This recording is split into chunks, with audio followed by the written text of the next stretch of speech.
Annexe fiscale 2022, la Direction générale des impôts présente les principales mesures aux médias lors d'un déjeuner de presse. Et puis nous irons à Tengrela pour parler de l'opération Grand Ménage. L'hôpital général a connu un nouveau visage grâce au toilettage des bâtiments. Mesdames, Messieurs, bienvenue à cet important rendez-vous de l'information quotidienne sur Business 24 Africa. La loi de finances 2022 et son annexe fiscale, votée le 20 novembre 2021 par les députés et le 7 décembre 2021 par le Sénat, continuent de faire l'objet d'explications par les experts.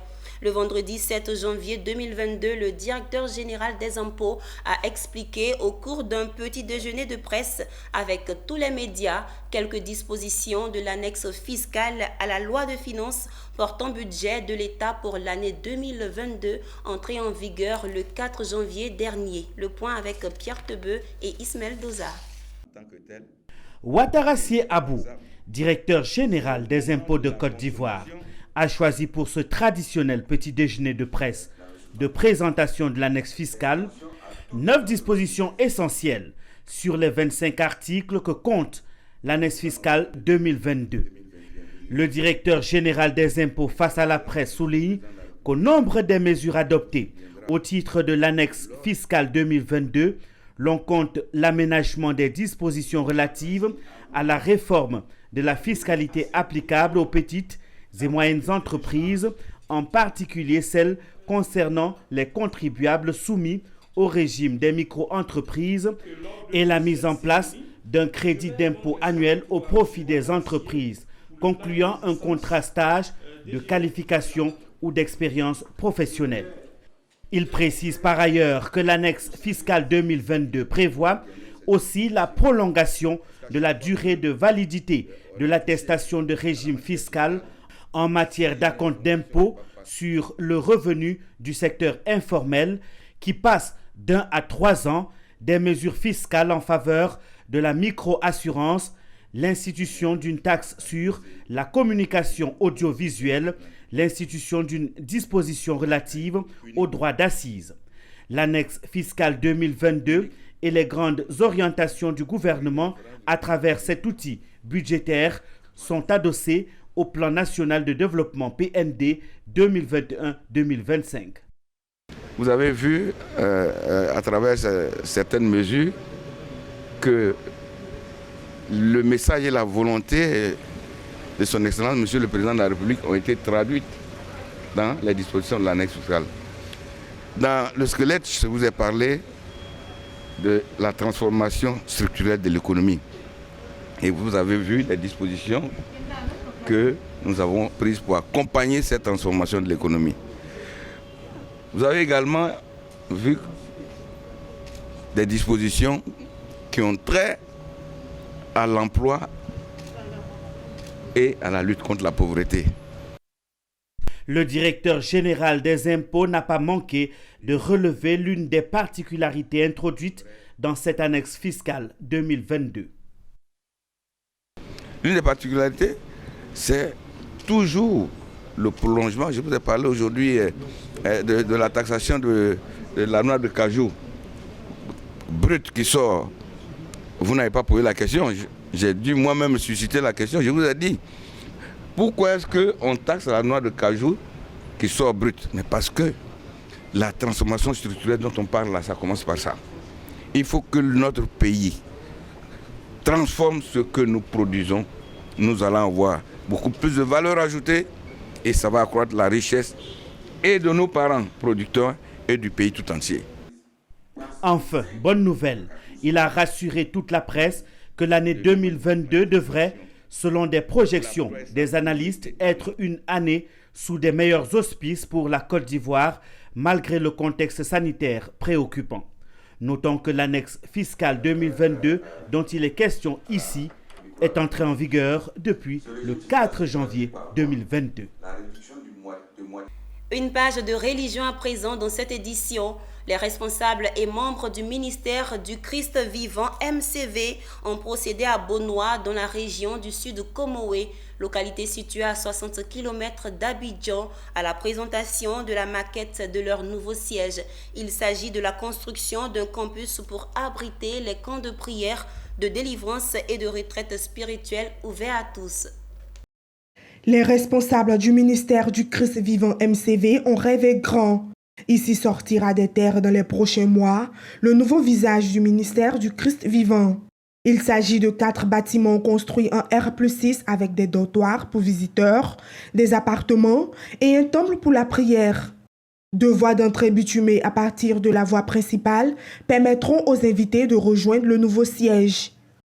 Le coût de ce projet, qui démarre le 20 janvier 2022, est estimé à près de 20 milliards de francs CFA, financés par le MCV. La particularité de ces édifices-là sera que ce sont des bâtiments R+6 avec sous-sol, de très grands édifices, qui va apporter déjà une renommée encore à la ville de Bonois. Je pense qu'il va aussi apporter du travail aux habitants de Bonois et ça va permettre aussi à faire venir du monde, comme on dit, dans la ville de Bonois. Construit sur une surface de 1500 m², le nouveau siège qui abritera les activités du ministère du Christ vivant offrira un cadre moderne. 6 entreprises sont chargées d'exécuter ce marché. Elles se disent prêtes pour le démarrage des travaux. Là, le lot qui nous a été donné, c'est le bâtiment de l'administration. Oui, nous sommes prêts. D'ailleurs, nous attendons depuis un bon moment les démarrages des travaux, vu que nous avons une expérience dans le domaine. Il faut dire que nous, en tant qu'entreprise, c'est une véritable opportunité pour nous. GBAT Construction, le MCV étant notre partenaire, et vu que c'est une œuvre de Dieu, en plus de l'opportunité d'affaires, bien sûr que nous allons apporter notre contribution. Ça fait pratiquement 2 ans que nous sommes avec le MCV sur ce projet. Tout a été fait prêt, tout a été fait de manière respectable, de manière patiente. On a pris le temps qu'il fallait, mais je vous assure que la date qui a été donnée par GBAT est une date consensuelle.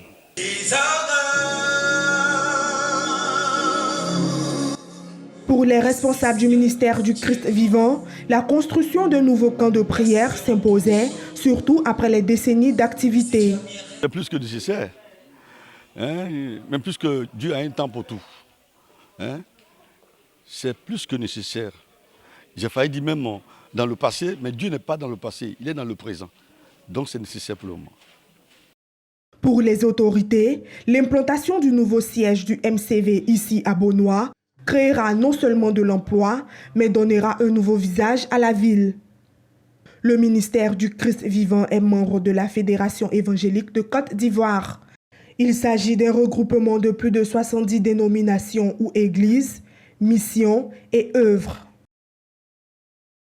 C'était un reportage signé France Diomandé et Richard Akeke. Abordons à présent un volet salubrité dans cette édition. L'hôpital général de Tangrela vient de faire peau neuve grâce à l'opération Grand Ménage. Cette opération de nettoyage a été initiée par Soumaïla Diarasuba, cadre et natif de la ville. L'objectif était de faire le toilettage des bâtiments et donner un nouveau visage à l'hôpital. Ami Diarasuba nous commente ce reportage de Daouda Ouattara. L'hôpital général de Tangrela, dans la région de la Bagoué, fait sa toilette ce jour grâce à la première édition de l'opération Grand Ménage, une initiative de Soumaïla Diarasuba, cadre de la ville. Daba, balai, pelle, râteau en main, l'initiateur et son équipe ont assaini l'hôpital. Après plusieurs heures de travail, l'hôpital général présente une fière allure. Une opération de nettoyage que l'initiateur entend perpétuer. Quand des cadres des différentes régions et départements, avec leurs équipes, se rendent dans un hôpital et puis qui posent ce genre d'actes, qui font le grand ménage, qui s'occupent de tout ce qui est hygiène à l'hôpital, vraiment on ne peut qu'apprécier cela. Donc je suis vraiment très heureux ce qui se passe aujourd'hui. Donc je pense qu'avec ce qui se passe aujourd'hui, ça va donner l'exemple aux autres cadres, ça va les inspirer pour la bonne santé de la population de Tengrela. Une action saluée par le directeur de l'hôpital. L'opération que nous dénommons l'opération Grand Ménage, ici à l'hôpital général de Tengrela, la motivation n'est rien d'autre que du civisme. Parce que nous ne pouvons pas être en train de parler de droits sans parler de devoirs. C'est juste du civisme. On a initié comme ça, on s'est dit, bon, si on se mettait ensemble pour, n'est-ce pas, donner un coup de toilettage à l'hôpital général. Effectivement, ce n'est pas notre première activité. C'est en faisant une activité qu'on découvre l'autre et on initie l'autre. Nous avons pour habitude, chaque fois que nous sommes à Tengrela, avant de partir sur Abidjan, on fait un tour à l'hôpital pour assister quelques malades. C'est comme ça que nous avons constaté l'état de l'hôpital. Donc on s'est dit, bon, nous tendons vers la fin de l'année, pourquoi ne pas se mettre ensemble, rassembler toutes les couches, toute la jeunesse de Tengrela pour faire un toilettage à l'hôpital. Et c'est comme ça qu'on a initié. Rappelons que Soumaïla Diarra Souba, communément appelé Soum Diarra, avait organisé un arbre de Noël au profit des enfants du département de Tengrela et avait offert à cet effet une tonne de riz à la communauté chrétienne de cette ville. L'année 2021 s'est terminée en beauté à Diawala. Les populations de cette localité ont célébré le réveillon du Nouvel An dans la faveur avec des artistes de renom de Côte d'Ivoire, mais aussi venus du Mali. Une initiative de Mamadou Ouattara, maire de la commune et son conseil municipal. Konena Nourgo et Daouda Ouattara. C'est dans une ambiance festive que l'année 2021 a pris fin à Diawala. À l'initiative du maire, les populations de la ville se sont retrouvées dans la cour de la mairie pour accueillir la nouvelle année. Depuis son élection à la mairie de Diawala, Mamadou Ouattara offre chaque année un réveillon à ses administrés en invitant des artistes nationaux et internationaux à l'occasion des festivités de fin d'année. Pour cette édition, plusieurs artistes sont à l'affiche à Diawala, notamment Fadalde, Abbas, Doussou Bakayoko, Nawadoumbia. Sauce claire ou bien sauce pimentée? Claire. Sauce claire. Excusez-moi. Accompagnement là, c'est tirou ou bien c'est attiqué?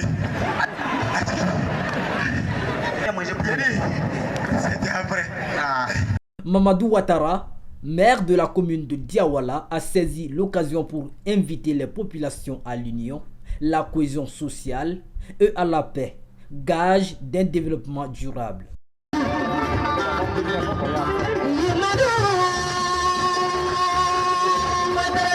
À minuit, les feux d'artifice ont illuminé le ciel durant une quinzaine de minutes avec des éclats multicolores sous admiration des populations.